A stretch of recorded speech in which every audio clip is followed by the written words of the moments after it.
औज़ुबिल्लाहि मिनश्शैतानिर्रजीम बिस्मिल्लाहिर्रहमानिर्रहीम अल्लाहुम्मा सल्लि अला सय्यदना व मौलाना मुहम्मदिन व अला आलिहि व सहबिहि व बारिक वसल्लम। ज़िक्र सैयदना हसन बिन अली रदी अल्लाह ताला अन्हु। और आज ये 5वीं और आखिरी मजलिस है। इसके बाद इंशाअल्लाह अहले बैत के बारे में 5 मजलिसें होंगी इंशाअल्लाह। वो भी ज़बरदस्त होंगी और आपके नॉलेज में इजाफ़ा करेंगी इंशाअल्लाह। हम आज की मजलिस का आगाज़ कर रहे हैं। ये इमाम हसन पर आखिरी और 5वीं मजलिस है। खिलाफत अला मिनहाज नबुआ। आका अलैहिस्सलातु वस्सलाम ने फरमाया मेरे बाद 30 साल यानी 30 ईयर खिलाफत कायम रहेगी। नंबर 1 हज़रत अबू बकर सदीक रदी अल्लाह ताला अन्हो। आपका जो दौर था, पीरियड था, वो 2.5 ईयर था यानी 2 साल और 6 माह।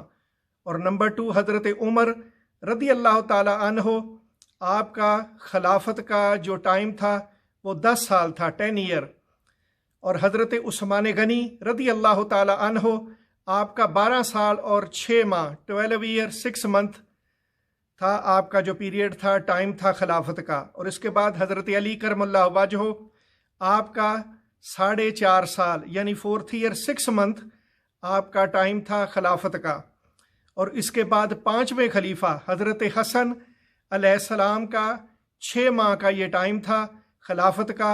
तो इस तरह आका अलैहिस्सलातु वस्सलाम की जो ज़ुबान मुबारक से निकला और अहले इल्म ने कहा है कि खिलाफत अला मिनहाज नबुआ यानी जो नबूवत का एक रास्ता था, तरीक़ाकार था, उसी पे चलती हुई, बिल्कुल उसी तरह चलती हुई ये खिलाफत 5 खलीफा जो कि हज़रत अबू बकर सदीक, हज़रत उमर, हज़रत उस्मान गनी, हज़रत अली और 5वें खलीफा हज़रत हसन आपका 6 माह का टाइम है। तो ये भी खिलाफत में इंक्लूड है। तो इसको कहा जाता है खिलाफत अला मिनहाज नबुआ। तो 30 साल ये ऑल टुगेदर मुकम्मल हुए। आका अलैहिस्सलातु वस्सलाम ने हज़रत हसन अलैहिस्सलाम के बारे में फरमाया था और ये मुत्तफ़िक़ हदीस है इमाम बुखारी, इमाम मुस्लिम की। तो आका अलैहिस्सलातु वस्सलाम ने फरमाया कि मेरा बेटा हसन मुसलमानों के 2 बड़े अजीम ग्रुप्स में सुलह करवाएगा। ये इस हदीस को इमाम बुखारी और इमाम मुस्लिम लेके आए हैं। इब्ने कसीर ने अल-बदाया व नहाया में हज़रत साद बिन अबी वकास रदी अल्लाह ताला अन्हु से हदीस लाए हैं कि अमीर माविया मलक था। यानी अगर कोई ये समझे कि अमीर माविया भी खलीफा थे तो हज़रत इमाम हसन पर याद रखे खिलाफत ख़त्म होगी या 30 साल मुकम्मल हो गए हैं। उसके बाद जो भी होगा वो बादशाह होगा। तो अमीर माविया बादशाह थे, वो खलीफा नहीं थे। इब्ने कसीर ने अल-बदाया व नहाया में बहुत स्ट्रॉन्ग दलाइल दिए हैं। उसमें हज़रत साद बिन अबी वकास से वो लेके आए हैं। आपकी ज़ुबान मुबारक से, साहबी रसूल की ज़ुबान मुबारक से ये लफ्ज़ हैं कि अमीर माविया मलक था यानी बादशाह था, खिलाफत उस पर ख़त्म हो गई, वो खलीफा नहीं था।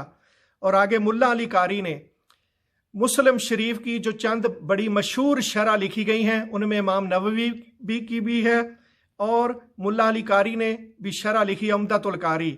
तो ये I think 2nd most famous Muslim Sharif की ये शरह ट्रांसलेशन है। तो साहिब मुस्लिम शरीफ शरह मुल्ला अली कारी वो लिखते हैं कि अमीर माविया मलक था यानी बादशाह था, वो खलीफा नहीं था। और आगे शेख मुहद्दिस देलवी, शाह वली अल्लाह मुहद्दिस देलवी रहमतुल्लाह तआला अलैह, उन्होंने भी अमीर माविया को बादशाह लिखा है, खलीफा नहीं कहा कि हज़रत इमाम हसन पे खिलाफत ख़त्म हो गई, खिलाफत का दरवाज़ा बंद हो गया। और आगे हज़रत हसन रदी अल्लाह ताला अन्हु आपके बारे में मौलाना अब्दुर्रहमान जामी जिन्होंने 12 इमाम किताब लिखी है और उनका बड़ा मशहूर शेर है फ़ारसी के अंदर, नसीमा जानबे बतहा गुज़र कुन ज़े अहवाल मोहम्मद रा खबर कुन। तो आपने उस किताब में लिखा है कि इमाम हसन अलैहिस्सलाम को जहर दिया गया और आप उस जहर की वजह से शहीद हुए थे। और एक जोधा नाम की औरत थी जिसने आपको जहर दिया था और जहर देने वालों में एक बनु उमैया का बादशाह था उस वक़्त का।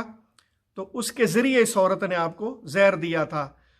और आपकी शहादत रबीउल अव्वल के शुरू में गालिबन 5 तारीख को 50 हिजरी में आपने जाम शहादत नोश किया।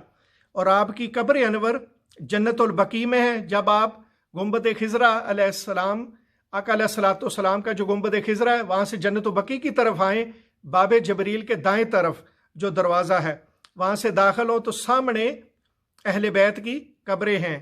तो हज़रत हसन रदी अल्लाह ताला अन्हु की कब्र वहीं है, और आपके दाएं तरफ जो दूसरी कब्र है वो इमाम ज़ैनुल आबिदीन की कब्र है, और जो तीसरी कब्र है वो इमाम मोहम्मद अल बाकर की कब्र है, और जो चौथी कब्र है वो इमाम जाफ़र अस-सादिक़ की कब्र है। और इसी के साथ ही फ़िक़्ह मालिकिया के जो सरदार हैं इमाम मालिक, उनकी भी कब्र साथ ही है। ये जो पुराने उस्मानी एम्पायर के नक्शे थे, तो अगर अल्लाह आपको लेके जाए जन्नतुल बकी में, कोई भाई टर्की से या मिस्र से आपको मिले तो उनके पास अक्सर नक्शे होते हैं, तो वो आपको अल्हम्दुलिल्लाह दिखा सकते हैं। मेरा अपना पर्सनल एक्सपीरियंस ये हो चुका है, इसलिए मैंने ये नोट किया था आपके नॉलेज के लिए। तो हम ये 5वीं नशिस्त अल्हम्दुलिल्लाह यहीं पे ख़त्म करते हैं। आइंदा इंशाअल्लाह अहले बैत पे नशिस्तें होंगी। अल्लाहुम्मा सल्ली अला सय्यदना व मौलाना मुहम्मदिन व अला आलिहि व सहबिहि व बारिक वसल्लिम अजमाइन बिरहमतिका या अर्हमुर राहिमीन। अस्सलामु अलैकुम व रहमतुल्लाहि व बरकातुहू।